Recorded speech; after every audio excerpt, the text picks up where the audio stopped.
Distinguished guest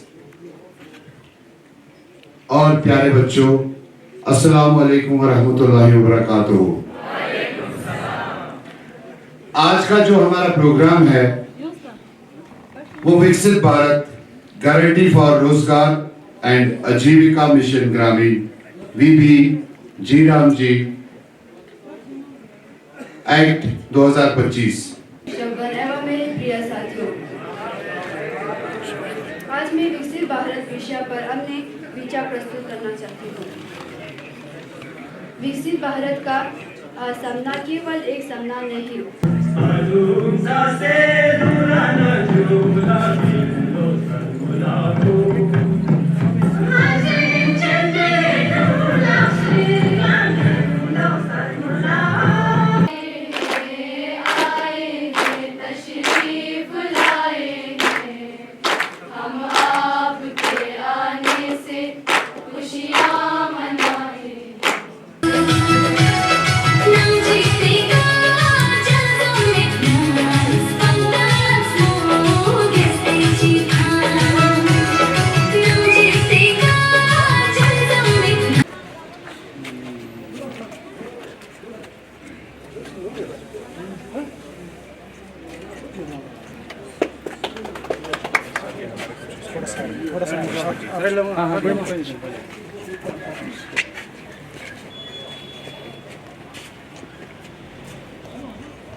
इनके लिए जोरदार तालियां हो जाए।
डिस्टिंग्विश्ड गेस्ट और प्यारे बच्चों, अस्सलाम वालेकुम वरहमतुल्लाहि वबरकातुहू। आज का जो हमारा प्रोग्राम है वो विकसित भारत गारंटी फॉर रोजगार एंड आजीविका मिशन ग्रामीण वीबी जी राम जी एक्ट 2025 जो कि ऑर्गेनाइज किया है central bureau communication, ministry of information broadcasting, government of India, J&K Ladakh region से। तो आज हम यहाँ पे जमा हो चुके हैं करगिल में आपके साथ। इस प्रोग्राम का मकसद है कि वीबी जी राम जी जो एक्ट है ये क्या है और इसमें क्या क्या फायदे मिलते हैं और क्या चीजें हैं इसमें, इसकी जानकारी आपको आज दी जाएगी। इसमें हमारे साथ और भी जो मेहमान बैठे हैं जिनमें वो एक्सपर्ट्स बुलाए हैं वो इस पे आपको रोशनी डालेंगे। Respected dignitaries, respected teachers, and my dear friends, a very warm and pleasant good morning to you all. Today, I, Hakima Pano of Government Higher Secondary School, Akchamal, I feel privileged to speak on a topic that's not only about technology, but about the future of our nation. Technology, innovation, digital India, the path to Viksit Bharat. When we talk about Viksit Bharat or a developed India, we're not simply talking about bigger buildings, faster roads, or a larger economy. A truly developed nation is one where technology improves the quality of life of ordinary citizens, and where every young person gets the opportunity to learn, create, and contribute. India today is standing at an important turning point. Technology has changed the way we communicate, learn, work, travel, conduct businesses, and even access government services. Digital platforms have made many services faster and more accessible. A person in a village can make digital payments, access educational resources, consult information online, or use digital government services.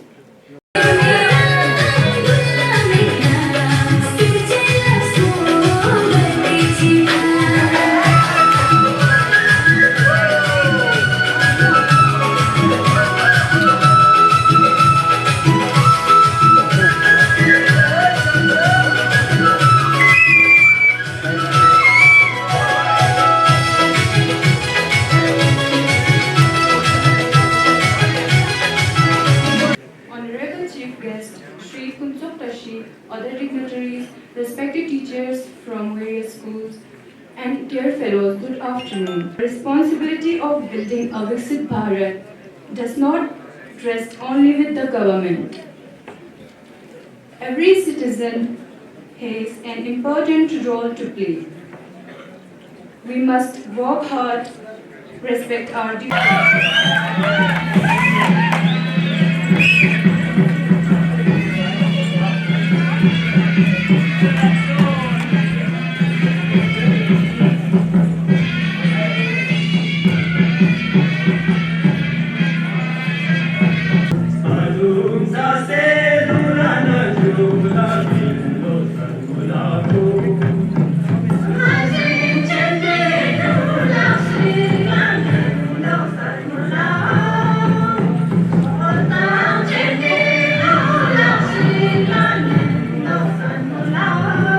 Honorable Executive Councillor Mr. Tashi sir, Field Publicity Officer CBC there, Panchayat Secretaries, Technical Assistants, GRS, teachers and जो हमारा future है, हमारे जो बच्चे हैं, boys and girls, अस्सलाम वालेकुम, जूले नमस्ते। आज मुझे खुशी महसूस हो रही है कि मुझे एक नए स्कीम के बारे में आप लोगों को यहाँ आगाह करने का मौका मिला। ये बड़ी मसरत की बात है, क्योंकि जब तक पूरे हर कोई मेंबर, हर कोई पर्सन इस स्कीम के साथ अवेयर नहीं होगा, तब तक इसका फ़ायदा निचली सतह तक नहीं जाता है। तो मैं इस बात से शुरू करता हूँ, जो हमारा ये आज का प्रोग्राम है, विकसित भारत गारंटी फॉर रोजगार एंड आजीविका मिशन। तो विकसित भारत मकसद क्या है? ये विकसित भारत है क्या? ये क्या चीज है? ये विकसित भारत ये ख्वाब है जो हमारे मुल्क ने देखा है कि 2047 में हमारा गांव कहाँ होना चाहिए, हमारा हिंदुस्तान कहाँ पे, हमारी वहाँ की डेवलपमेंट कितनी होनी चाहिए, ताकि हमारे एक टारगेट दिया गया है कि 2047 100 साल इसमें पूरे हो जाके हमारी आज़ादी के। तो 100 साल का जब हम जश्न मनाएंगे तो उस टाइम क्या होगा, हमारा भारत तो एक डेवलप्ड कंट्री होना चाहिए। ये एक ख्वाब है। विकसित भारत तो डेवलप्ड भारत है, जो इसका नाम दिया गया है विकसित भारत। क्यों दिया गया? हमारा तो पहले नरेगा आप लोगों को पता है चलता था, हर किसी को पता है नरेगा के बारे में बहुत, हर कोई चाहे बच्चा हो बूढ़ा हो कोई भी हो उसको नरेगा के बारे में पता है। इसको चेंज लाने की क्या जरूरत पड़ी? तो विकसित भारत क्या है इसका टारगेट, क्योंकि इसमें टारगेट दिया है 2047 का। 2047 में हमने अपने मुल्क को, अपने हिंदुस्तान को डेवलप्ड कंट्री बनाना है। एवं मेरे प्रिय साथियों,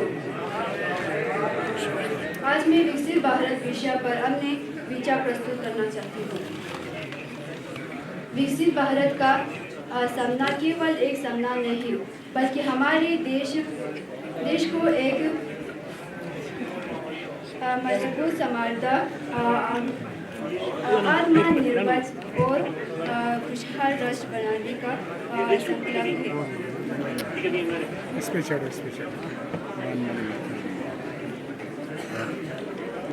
विकसित भारत का अर्थ केवल आर्थिक रूप से मजबूत होना नहीं है। इसका अर्थ है कि देश के हर नागरिक के अच्छी शिक्षा, बेहतर स्वास्थ्य सुविधाएं, रोजगार के इंफ्रास्ट्रक्चर और लाइवलीहुड जैसे कामों पर फोकस करना। बीबीजी राम जी एक्ट का एम है गाँव के लोगों को रोजगार देना और गाँव का डेवलपमेंट करना। वुमेन्स पार्टिसिपेशन, वुमेन्स वर्कर की पार्टिसिपेशन को प्रमोट करना एक बड़ा एम है। Thank you. औज़ु बिल्लाहि मिनश शैतानिर रजीम, बिस्मिल्लाहिर रहमानिर रहीम, व बिही नस्तईन। काल एहतराम honourable executive counsellor, rural development department और पंचायती राज इंजीनियर कैशी साहब, इसके बाद हमारे सामने गेस्ट बैठे हैं शौकत साहब जो रीजनल ऑफिस जम्मू यानी सेंट्रल ब्यूरो ऑफ कम्युनिकेशन, जिन्होंने इस प्रोग्राम को यहाँ पे इनकाद किया है, और उसके साथ मेरे रेस्पेक्टेड ब्लॉक डेवलपमेंट ऑफिसर रुखसार सर हैं। तो मेरे साथी कुछ यहाँ बैठे हैं, पंचायत सेक्रेटरीज, टेक्निकल असिस्टेंट्स, और पूरे हाल में जो हम मुझे नजर आ रहे हैं यहाँ से ऊपर तक हमारे मुख्तलिफ स्कूलों से आए हुए हमारे स्टूडेंट्स और हमारा असातिज़ा कुछ भी यहाँ पे मुझे नजर आ रहे हैं। सबसे पहले तो मैं आप सभी को इज्तिमाई सलाम पेश करता हूँ। अस्सलामु अलैकुम व रहमतुल्लाहि व बरकातुहू। मैं रूरल डेवलपमेंट डिपार्टमेंट का एक ऑफिसर हूँ।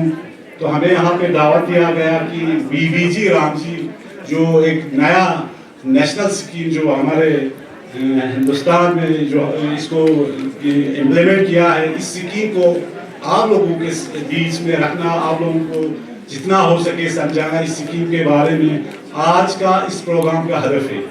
ये स्कीम बीबीजी रामजी यानी विकसित भारत, मुझे लगता है अभी कम से कम 3-4 लोग यहाँ पे तकरीर कर रहे थे बीबीजी रामजी पे, तो मुझे ज़्यादा फोकस देने की ज़रूरत नहीं है। सिर्फ चंद चीज़ें, खास चीज़ें मैं आप लोगों के सामने रखना चाहता हूँ। तो इस स्कीम को आप लोगों के बीच में रखने का मकसद ये है कि गवर्नमेंट ऑफ इंडिया का कि जो स्कीम है जो विलेज लेवल में है, जो पंचायत लेवल में है, जो ब्लॉक लेवल में होता है, उन स्कीमों को ग्रास रूट लेवल में जो हमारे लोग बसे हैं, जो हमारे लोग रहते हैं, उन दूर दूर इलाकों तक इस स्कीम को पहुँचाने का हदफ है। तो बीबीजी रामजी से पहले एक स्कीम हमारे रूरल डेवलपमेंट से गुजरी है जिसका नाम था MG नरेगा यानी Mahatma Gandhi national rural employment guarantee act. ये स्कीम हमारे जब हम जम्मू कश्मीर के साथ थे, ये अभी उसमें 20 साल इस स्कीम को हमने यहाँ अपने डिस्ट्रिक्ट कारगिल में हम लोगों ने जनाब आमिन साहब, field publicity officers, central bureau of communications field office ले, और इनके साथ जितने भी स्टाफ यहाँ पर आए हुए हैं, हमारे रूरल डेवलपमेंट डिपार्टमेंट के BDOs, पंचायत सेक्रेटरीज, बाकी स्टाफ मेंबर्स, मुख्तलिफ स्कूल से आए हुए हमारे टीचर साहिबान, माय डियर स्टूडेंट्स और मीडिया के फ्रेंड्स, सबको मेरे तरफ से जुड़े सलाम और नमस्कार। मैं सेंट्रल ब्यूरो ऑफ कम्युनिकेशन के लद्दाख के हेड को मुबारकबाद पेश करता हूं और अप्रिसिएशन देना चाहूँगा कि उन्होंने फिर से एक बार गवर्नमेंट ऑफ इंडिया के एक फ्लैगशिप प्रोग्राम को लोगों तक पहुंचाने के लिए ये आज 2 दिन का ये प्रोग्राम करके में रखा है। पिछले साल भी इन्होंने यहाँ पे आके बाकी स्कीमों के बारे में जो है ना लोगों को आगाह करने की कोशिश की है। इनका मेन ऑब्जेक्टिव ये सेंट्रल गवर्नमेंट का एक मीडियम है कि जो भी फ्लैगशिप प्रोग्राम गवर्नमेंट प्लान करते हैं, प्रोजेक्ट करते हैं और गांव तक पहुंचाने के लिए जो पार्लियामेंट में प्रोजेक्ट वो प्लान पास होता है उस तक गांव तक पहुंचाने के लिए बहुत सारी चीज़ों से गुजर के फिर हम तक पहुंचते हैं। और सबसे पहला जो है ना इनका मकसद होता है कि लोगों को अवेयरनेस कराना। जब तक स्कीम के बारे में लोगों को अवेयरनेस नहीं होगा तब तक वो स्कीम जो है ना गाँव लेवल पे वो इम्प्लीमेंट नहीं होता है। हम सब जानते हैं कि 2005-06 में गवर्नमेंट ने बहुत सारे फ्लैगशिप प्रोग्राम्स लाए थे, जिस तरह एक MG नरेगा, तब तो नरेगा बोलते थे, उसके बाद 2009 में उसका नाम चेंज महात्मा गांधी के नाम पे लगाया, MG नरेगा बन गया, जो रूरल एरियाज में 100 डेज का जो ना गारंटीड एम्प्लॉय देता था। जिस घर में कोई नौकरी नहीं होगा या होगा लेकिन हर व्यक्ति हर हाउस होल्ड को 100 दिन का रोजगार देना जो है उस प्लान का ऑब्जेक्टिव था। उसी तरह एजुकेशन में जो ना गांव तक जहाँ पे 4-5 घर है वहाँ तक जो ना स्कूल की शिक्षा को वहाँ तक पहुँचाने के लिए सर्व शिक्षा अभियान का जो ना एक प्रोग्राम शुरू किया। उसी तरह हेल्थ को ठीक करने के लिए जो ना नेशनल रूरल हेल्थ मिशन बोल के ऐसे प्रोग्राम जो है ना गवर्नमेंट ऑफ इंडिया ने शुरू किया, जिसका फायदा हमारे गांव से गांव जहां रोड नहीं है वहां भी जो है इस फ्लैगशिप प्रोग्राम का इम्प्लीमेंटेशन हमारे गवर्नमेंट के एम्प्लॉयज ने किया हुआ है। तो आज 2026-25 में जो है गवर्नमेंट ने ये सोचा है कि इतने साल जो 20 साल में जो है MG नरेगा में जो लूप्स हो रहे हैं, जो ये स्कीम जो है कोई भी स्कीम आउटडेट हो जाता है। 20 साल पहले कुछ और सोच किया, लेकिन आज 20 साल के बाद जो है उसमें चेंजेस करने की जरूरत है, उसमें अपडेट करने की जरूरत है, उसमें कुछ नई चीज लगाने की जरूरत है। उन चीजों को मद्देनजर रख के इन्होंने जो है अभी VB राम जी जो विकसित भारत 2047 के को टारगेट में लेके उसके हिसाब से जो है 2047 तक हिंदुस्तान एक डेवलप कंट्री होना चाहिए बोल के बहुत सारे फील्ड में जो ना लोगों ने प्लान किया, एक्सपर्ट लोगों का राय दिया कि क्या क्या किस डिपार्टमेंट में इंक्लूड करना चाहिए, हेल्थ में क्या करना चाहिए, एजुकेशन में किस हिसाब से करना चाहिए। जैसे एजुकेशन में न्यू एजुकेशन पॉलिसी 2020 लाया और न्यू एजुकेशन पॉलिसी के हिसाब से आज हमारे स्कूलों में जो ना शिक्षा दे रहे हैं। उसी तरह MG नरेगा को रीडिजाइनेट करके रीप्लान करके बहुत सारे मॉडर्न काम को इसमें इंक्लूड करके, एक तो पहले 100 डेज का था वो 125 डेज किया। पहले जब शुरू किया था तब 65 रुपए पर डे हमारे लेबर को पैसा मिलता था और आज 300 रुपए पर डे पैसा मिल रहा है। तो हम पिछले 2008 से जो ना हमारे काउंसिल में हम भी जो है इस MG नरेगा को कैसे अच्छी तरह इम्प्लीमेंट करें और किस तरीके से अच्छा सा एक एसेट क्रिएट करें, ना कि सिर्फ दिन में जो है ना लोग आके सिर्फ पैसा कमाने का मकसद नहीं हो के इसमें जो है एक ड्यूरेबल एसेट्स, चाहे वो फुटपाथ हो, चाहे वो हमारे जमींदारी खूल्स हो, चाहे वो गांव के मोहल्ले में छोटे छोटे पार्क्स करना हो, चाहे वो वाटर रिजर्वर टैंक करना हो, ये काम जो है विजिबल काम होना चाहिए। उसके लिए जो है ग्राम पंचायत के लेवल तक हमारे काउंसिल के जितने भी हमारे काउंसिलर्स हैं वो भी इस ग्राम पंचायत के मेंबर्स हैं। यूँ तो इसको जो है पंचायत लेवल पे पंचायत लोगों ने इसको इम्प्लीमेंट करना होता है, लेकिन उसमें काउंसिलर भी उसका एक ऑफिशियल मेंबर्स होते हैं, वो भी जाके अपना राय देता है। हमने इतने सालों में जो है बहुत सारे कोशिशें किया है कि MG नरेगा जो है ग्राउंड लेवल पे किस तरीके से उसको हम अच्छा कर सकते हैं, कैसे जो हम ड्यूरेबल एसेट क्रिएट कर सकते हैं, कैसे जो लोगों की पार्टिसिपेशन को इंश्योर करके 100 डेज पूरा डिस्ट्रिक्ट के अलग अलग पंचायत में जो है वो हम इंश्योर करके मैंडेट्स को जनरेट कर सकते हैं। इन चीज़ों की तरफ बहुत सारे ब्रेनस्टॉर्मिंग हुआ है और हमने ये भी गवर्नमेंट को प्रपोजल दिया था कि ये फ्लैगशिप प्रोग्राम सेंट्रल गवर्नमेंट का प्रोग्राम है, पूरे हिंदुस्तान में जो ना एक यूनिफॉर्म प्रोग्राम चलता है। लेकिन एक यूनिफॉर्म प्रोग्राम चलने की वजह से हमारे जैसे दुर्गम क्षेत्र में जहाँ 6-6 महीने बर्फ से ढके रहते हैं, जहाँ माइनस टेम्परेचर्स होते हैं, हम विंटर के 5-6 महीने हम बिल्कुल सील वर्क नहीं कर सकते हैं, यहाँ सीमेंट का काम नहीं कर सकते हैं, सरिया का काम नहीं कर सकते हैं। हमने गवर्नमेंट को ये तजवीज़ दिया था कि हमारे लोगों को MG नरेगा के 100 डेज को तब पूरा करने के लिए आज VB राम जी का 125 डे को पूरा करने के लिए हमें विंटर में बर्फ हटाने का काम हमारे लोगों को MG नरेगा से करवाया जाए, ताकि मैकेनिकल पे लोड कम पड़ेगा। लोगों के गांव में फुटपाथ को हम सब काम कर सकते हैं, कम्युनिटी हॉल्स वगैरह, मस्जिद वगैरह, मंदिर वगैरह, गुंबा जहाँ लोग जमा होते हैं उन चीजों की वहाँ पे जो ना हम MG नरेगा के माध्यम से काम कर सकते हैं। ऐसे तजवीज़ हमने दिए थे।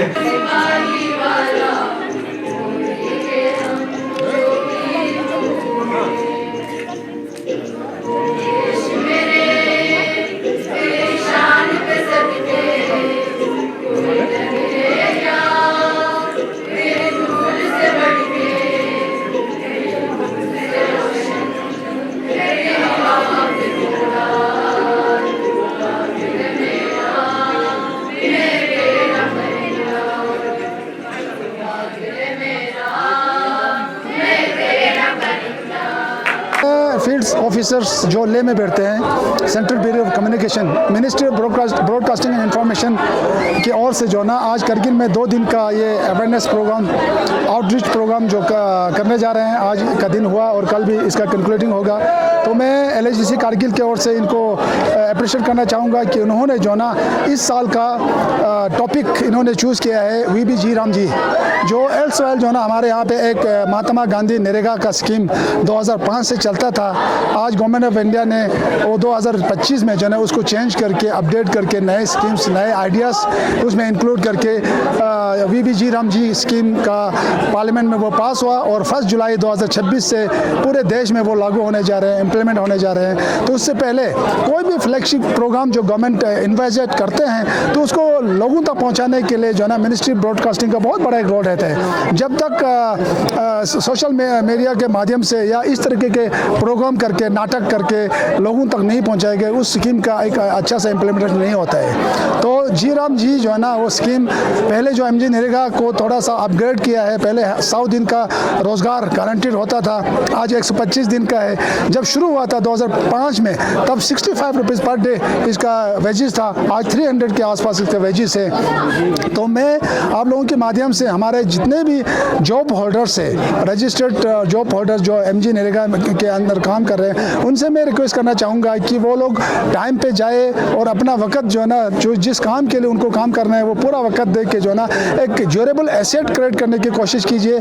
मैं हमारे जितने भी VLW से जो ग्राम पंचायत के दे मजलिस का मीटिंग करते हैं और उसमें ये प्लान प्रपोज होता है और वो अल्टीमेटली जो ना हमारे डिप्टी कमिश्नर उसको अप्रूव करते हैं। तो आज तक बहुत सारे काम हो चुका है, लेकिन ये सिर्फ रोज़गार देना ही नहीं है। रोज़गार बेशक जितने भी BPL कार्ड होल्डर्स उनको रोज़गार मिलते हैं और इसके साथ साथ विकसित भारत जो 2047 में हम अपने भारत को एक डेवलप्ड कंट्री देखने का एक ख्वाब, एक ऑब्जेक्टिव गवर्नमेंट ऑफ इंडिया ने सेट किया है, उसके लिए भी हमें काम करना होगा। तो जब तक हर नागरिक काम नहीं करेगा तब तक विकसित भारत जो है ना वो उसका प्लान जो है ना वो मैच्योर नहीं हो सकता है। इसलिए हर किसी को काम करना होगा, अच्छे से तरीके से काम करना होगा और MG नरेगा के माध्यम से जो जो प्लान अप्रूव हुआ है वो 100% काम करने की वो लोग कोशिश कीजिए और इसका फ़ायदा हर घर में पहुंचाने और लेने की वो लोग कोशिश कीजिए। यही मेरा रिक्वेस्ट रहेगी कि गवर्नमेंट ऑफ इंडिया का ये फ्लैगशिप प्रोग्राम जो पूरे भारत में जो ना एक यूनिफॉर्म प्रोग्राम चलता है वो इम्प्लीमेंट करने के लिए हमारे लद्दाख जैसे या हिमालयन रीजन के जितने भी स्टेट्स हैं वहाँ बहुत प्रॉब्लम होते हैं, क्योंकि यहाँ पे 6 महीना वर्किंग सीजन नहीं होता है। तो उसके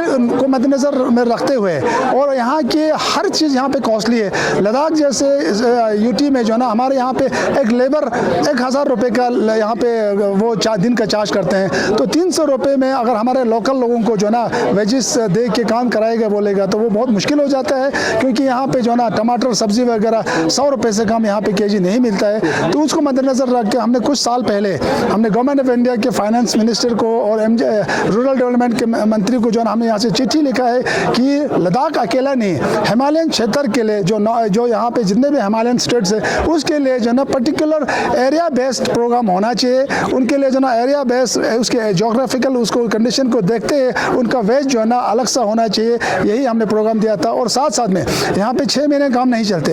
हमने ये भी रिक्वेस्ट किया था कि विंटर के महीने में जो बर्फ़ हटाना होता है, हम डिस्ट्रिक्ट रिसोर्स से पैसा दे के मैकेनिकल डिपार्टमेंट के मशीन यूज़ करके हम बर्फ़ हटाते हैं, उसी तरह हम म्यूनिसिपैलिटी से हम बर्फ़ हटाते हैं। तो हमने रिक्वेस्ट किया था कि अगर 6 महीने में बर्फ़ हटाने का काम जो कम्युनिटी फुटपाथ से कम्युनिटी हमारे मस्जिद मंदिर जितने भी हमारे कम्युनिटी हॉल्स वहाँ से जो ना बर्फ़ हटाने का काम अगर MG नरेगा में इंक्लूड किया जाए तो मुझे लगता है कि जो 125 दिन का वो जो टारगेट है वो पूरा हो सकता है। अदरवाइज गर्मियों में जो ना हमारे घरेलू काम हम पूरा ज़्यादातर यहाँ पे फार्मर्स हैं, हमारे माएँ हमारे बाकी लोग जो है जो गवर्नमेंट के जॉब में नहीं है वो अपने खेतों में जो है वो बिल्कुल एंगेज रहते हैं तो और MG नरेगा का काम जो ना नहीं कर पाते हैं। इसीलिए हमने रिक्वेस्ट किया कि ऑफ सीज़न में जो यहाँ पे अपने के हिसाब से काम जो होता है वो भी काम करना इसमें इंक्लूड किया जाए, वो हमारा रिक्वेस्ट है और वो रिक्वेस्ट हम आगे भी करता रहेंगे जब तक ये नहीं होता है। मैं तो ये मानता हूँ कि जो मीडिया जो है ना वो 4th pillar of the democracy है और है भी है। कोई भी गवर्नमेंट का प्रोग्राम मीडिया के बगैर वो हो ही नहीं सकते, और हुआ भी होगा तो उसका कोई फ्रूटफुल एक रिजल्ट नहीं आते। तो मीडिया इतना ही इम्पोर्टेंट है जितना हमारे बाकी विभाग है। तो इसलिए मीडिया वालों का जो भी इश्यूज़ होता है आज तक हमने जो है ना जब हमसे आपसे रुजू हुआ है आप लोगों ने जो इश्यूज़ हमारे पास लाए उसको एड्रेस करना हमारी कोशिश रहा रहा है। और लाइन के बारे में आप लोग बता रहे थे, बिल्डिंग के बारे में बता रहे थे, बिल्डिंग कंस्ट्रक्शन नहीं हुआ, बाकी अदर्स आप लोगों को जो है ना यहाँ पे गवर्नमेंट का एकोमोडेशन आप लोगों के लिए वो किया था। तो इसी तरह मीडिया वालों का जो भी इश्यूज़ होगा, हमारे काउंसिल, आप लोगों ने तो काउंसिल में इसको इंक्लूड करने के तो नहीं बताया था, बाकी स्टेट लेवल पे जो है ना आपके जॉइंट डायरेक्टर ने ये एश्योर किया था कि हम स्टेट के प्लान में, स्टेट एसडीपी में या स्टेट सेक्टर में डाल के आपका वो बिल्डिंग करवाएगा। अगर आप डिस्ट्रिक्ट प्लान में रखना चाहते थे तो अगर पहले बताया होता तो हमने इस साल रखना था। तो अगले साल देर है दुरुस्त है, अगले साल जो है ना हम आपको एश्योर करते हैं कि आपका लैंड वगैरह जो है ना हम लोग क्या है वो देखेंगे, और आपका जो भी बाकी इंफ्रास्ट्रक्चर डेवलप करने का होगा वो मुझे लगता है कि डिस्ट्रिक्ट कैपेक्स में आपको लेना होगा। और हमारे सीसी साहब को के पास आप लोग आए, हम लोग इस पे बैठ के जो है बात करेंगे और जो भी इश्यूज होगा वो रिजॉल्व करने की हम लोग कोशिश करेंगे, क्योंकि मीडिया हमारे लिए इतना इंपॉर्टेंट है जितना बाकी मैंने पहले भी बताया, बहुत एक इंपॉर्टेंट विभाग है। आप लोगों के माध्यम से जो है ना गवर्नमेंट के जितने भी फ्लैगशिप प्रोग्राम है वो गाँव तक पहुँचते हैं। सोशल मीडिया और आप लोगों के माध्यम से जितने भी गाँव में प्रॉब्लम है वो कंसर्न डिपार्टमेंट तक पहुँच के जो है ना आजकल इतने जल्दी उसको रिजॉल्व हो जाते हैं। तो उसके लिए मैं मीडिया करगिल के खासकर करगिल के मीडिया जो है ना वो पिछले कई सालों से इतना लोगों की सर्विस के लिए आप लोग काम कर रहे हैं, आपका बहुत बड़ा एक कंट्रीब्यूशन है। मैं आज की इसके माध्यम से सारे मीडिया फ्रेटर्निटी को जो है ना सलाम और जुले पेश करता हूँ, और ये विश करता हूँ कि आप लोग सलामत रहें और आगे भी जो है ना इस डिस्ट्रिक्ट के लिए आप लोग काम करता रहे, यही मेरा सोच है।